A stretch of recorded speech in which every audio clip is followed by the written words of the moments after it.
The first 1.20 snapshots and betas are here, and they include everything shown at Minecraft Live 2022, including the adorable but grumpy camels, all of the chiseled bookshelves and bamboo woods, and the hanging signs as well. So let's check them all out in person. Before we get into the exact features, we have some major news regarding the release schedule for future Minecraft updates that you'll want to hear. So basically, the plan going forward is to release multiple small versions per year, including content improvements that Mojang think are ready to release. This method is in general easier and faster for them to do, and then they're going to be releasing a major version pretty much every year as well. So this means that we're going to be getting more stuff more frequently instead of having to wait for features just to include them in a major update. So what this means is that every year we'll go from like 1.19 to 1.20, but we're going to be getting several smaller updates every year, such as 1.19.2 to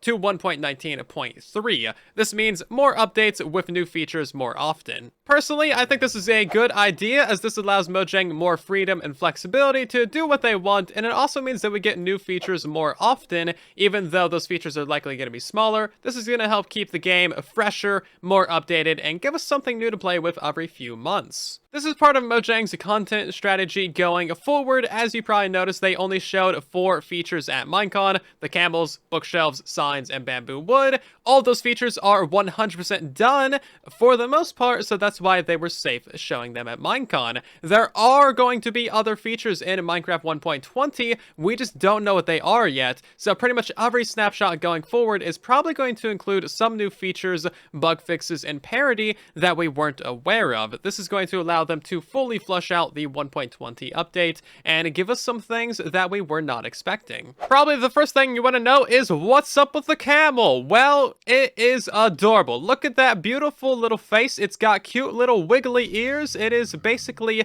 perfection. You can find these guys naturally spawning in desert villages. They don't just spawn anywhere in the desert. It's got to be inside of a desert village. Camels make some truly adorable grumpy noises. So of course the camels can't sit down on the ground, and they'll only sit down for short periods of time to rest and just chill for a while. So camels just kind of randomly sit down all the time, and you're not going to be able to really move them or get them to stand up when they are sitting down. You just gotta wait. And of course, you can click on them to ride them even if they don't have a saddle, but you will need to put a saddle on them to actually control them. So they are a pretty slow mob, but they do have a dash feature where they can go quite far. And as you can see, they also have 16 hearts as well. So of course, the camel can hold 2 players, but I don't have another player on the server. But as you can see, it's kind of like a double saddle. I was wondering if they would need 2 saddles in order to get 2 players on there, but nope, you only need the 1. Also, I gotta say, this is a really nice texture. I love this. It's got the little camel hump. It's got all the little straps that you enjoy. And they're also just, in general, the most adorable mob. Top 10 cutest Minecraft mobs. Number 1, the camel. Look at the wiggly ear. You can't deny this is the best thing. So camels will also follow you if you are holding a piece of cactus. As you can see, they can be lured by that. And cactus is actually how you breed these guys as well, because camels IRL actually eat cactus. So if we give these 2 guys some cactus, maybe we'll see something happen. And this one's sitting down, so I guess that's probably not going to work out. Oh, there we go. I guess even if they're sitting down, that works fine. And here is a baby camel. Look how adorable that is. It immediately sits down because it's kind of lazy, but look how small it is. Oh my god. And of course, if you want to, you can also speed up the camel's growth speed by feeding it some cactus. Each one of these should reduce the total time by 10%. So if you feed them a whole stack of cactus, that should give them the ability to instantly grow into a giant adult camel.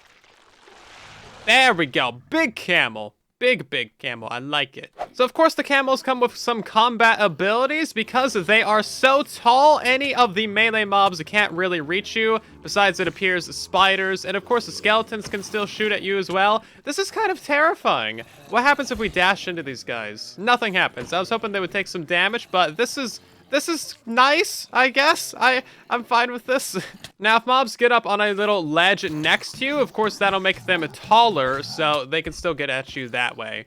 So be careful. If you're in a flat area, you'll be fine. But if you got like a little bit of a hill next to you, mobs could get at you. If you need to heal your camel, you can just feed it a ton of cactus, and that'll actually give it full health again. As you can see, it has healed. So a couple of things about camel pathfinding. They do take damage on a cactus, as you can see there, so watch out for that. And they appear to get kind of stuck in it as of right now as well. They can also walk right over fences and right over walls as well. They don't even need to try to jump. And speaking of jump, they don't really have the ability to jump. They just got the dash thing, and there is a cooldown on that. So you can dash twice, and then as you can see, the bar turns red, and then you can't dash for a little while. The camels also appear to have a running speed as well, so they can walk, they can run, and they can dash, but they take a little while to get up to a running speed. So let's try out the camel's dash. This is a 7-block gap, and as you can see, they just completely cleared that with no issue at all. Okay, here goes, big jump.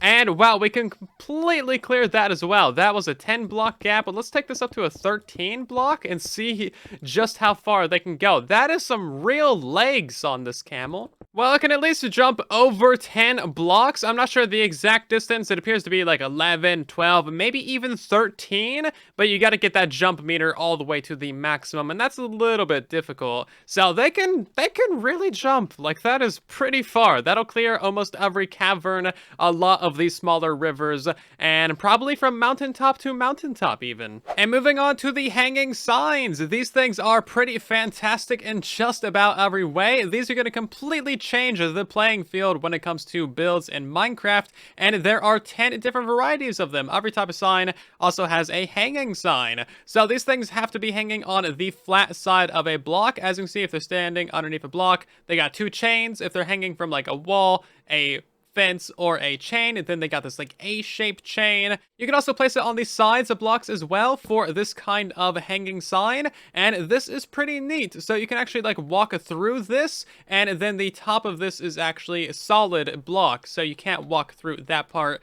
and then you can stand on that. So this is fantastic for railings and basically everything. There are a couple differences with the hanging signs and the regular signs. So the first distance is width. As you can see, there's about a pixel on the left and the right of the hanging sign, whereas the regular one goes all the way across. And you can put 7 less characters going across on the hanging sign. You can only do 1 through 8, whereas as you can see on a regular sign, you can go much further across. Although it does appear that maybe the text is just a little bit larger on these signs. It definitely looks larger. So you might be wondering about the crafting recipes, and they are entirely different than normal. So of course a regular sign is 6 planks and a stick, and that gives you 3 of these signs.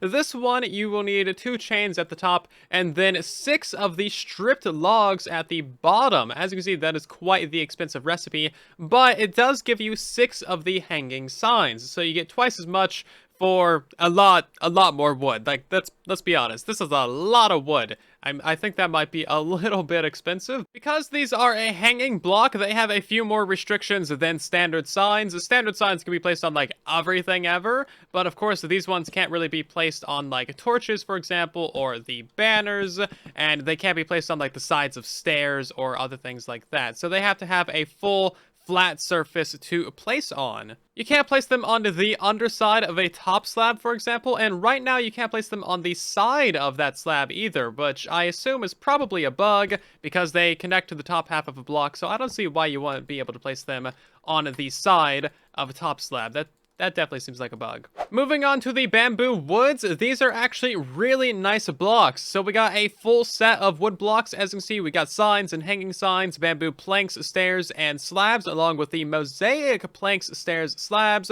We also got buttons and pressure plates, fences, fence gates, doors, trapdoors, rafts, and rafts with chests as well. So there is a full suite of bamboo blocks for you to build with in the 1.20 update. So there isn't much to say about these particular blocks. They pretty much act exactly like other standard wood types. So stairs, they act like stairs. Planks, they act like planks. The only real special thing about these is the texture of them, and of course that is always good. The one special thing about this set of wood is that the bamboo doesn't have a boat version, it has a raft version. So as you can see, there's no sides to this, but that doesn't really matter because you can just sit right on top of it and row your raft. So the rafts just sit out of the water a little bit higher. So basically, as you can see, the boats are kind of like underneath the water, but the rails come up out of the water. whereas the top of the raft is just sitting higher. So I think if we're sitting inside of a raft, we're actually a little bit taller. Yeah, we are definitely a little bit taller. You can also just compare the heights of the chest as well. As you can see, the chest is significantly lower on the boat than it is on the raft when they're both sitting in the water. And the same goes for on land as well. That chest is just a little bit higher because it's actually sitting on top of the raft instead of like it nestled inside of the boat. The tool of choice for the bamboo is an axe and not a sword. And even if you have an efficiency 5 netherite axe and some haste 2, you still cannot instant mine the bamboo planks. Bamboo is keeping its tradition of being a terrible fuel source, so the bamboo planks will smelt 1.5 items, so you need 2 of these just to smelt 3 potatoes, which is very sad. Actually, this isn't so bad. So it takes 4 bamboo items to smelt down 1 item. However, 4 bamboo also makes 1 bamboo plank, and this melts down 1.5 items. So you're getting some extra smelting power just by crafting your bamboo into bamboo planks. This might be a bug, they might fix it, but as of right now, bamboo planks aren't that bad. The crafting recipe for the bamboo blocks is actually really cheap, so it takes 4 bamboo to make 1 bamboo plank, and then, of course, with those planks, you can make all the things, buttons, slabs, and crafting tables, and you can do all the things that you want with these. Bamboo planks are basically a standard block of wood, so all the recipes are as you would expect, and then you get your rafts and your chests and everything out of that. So this is actually really good. Bamboo farms might actually be the best wood farm in Minecraft because you can make chests out of it, and it's super, super easy to get bamboo. Bamboo's the new meta. I mean, who needs a wood farm if you have a bamboo farm? This is amazing. And of course, to make the bamboo mosaic, it's basically just a chiseled piece of bamboo. So you get 2 bamboo slabs and you stack that up. And then once you have a bunch of bamboo mosaics, you can make the mosaic slabs and of course the mosaic stairs as well. And that's about all there is to it. All the other recipes are as you would expect when it comes to the wood blocks of the game. As it turns out, it burns really, really, really well. Don't start fires next to the forest. Only you can prevent forest fires. Moving on to chiseled bookshelves. These things look amazing and they are actually pretty easy to craft as well. So as you can see, this right here is a standard chiseled bookshelf when it's empty, and then you can put some books in it. These do always fill up from the upper left to the bottom right. And then if you want to take those out, you just click on it. So it's kind of inconvenient in that manner, and you can't have a book like just in the upper right nook, for example. So as you can see, this is the top texture of the bookshelf, which is actually really, really nice. That is going to be a great floor block.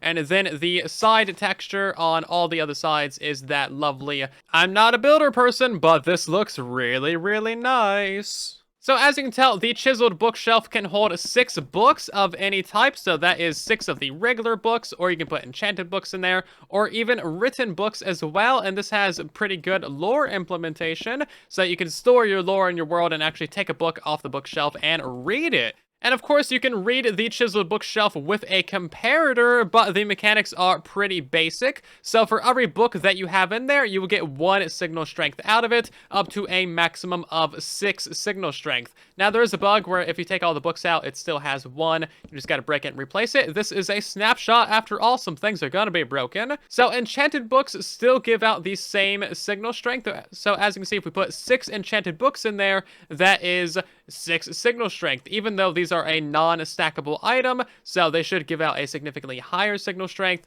but that mechanic doesn't apply to the bookshelf. Every book, no matter what it is, will always give you 1 of the signal strength. This, of course, allows you to create extremely simple combination locks using multiple of these written bookshelves in order to get yourself a secret entrance, a secret chest, or anything else that you want to activate. Unfortunately, hoppers do not interact with the written bookshelf. As you can see here, they can't take books out of it, and they also can't put books into it either, which I think would honestly open up a lot of functionality if they allowed for this. And you might be wondering about the crafting recipe of this. It's actually really straightforward. You need some planks on the top and bottom, and then some slabs in the middle, and that'll give you 1 chiseled bookshelf. But that's super expensive. Why not just use some bamboo planks on top and bottom, and then some bamboo slabs in the middle. Bamboo is the new best wood for literally all of your crafting needs. Never build out of anything else. Bamboo supremacy. So overall, these are some pretty great features for 1.20, but I do have some other ideas on things that should be added, and I just made a video about that yesterday, so check it out for 20 new ideas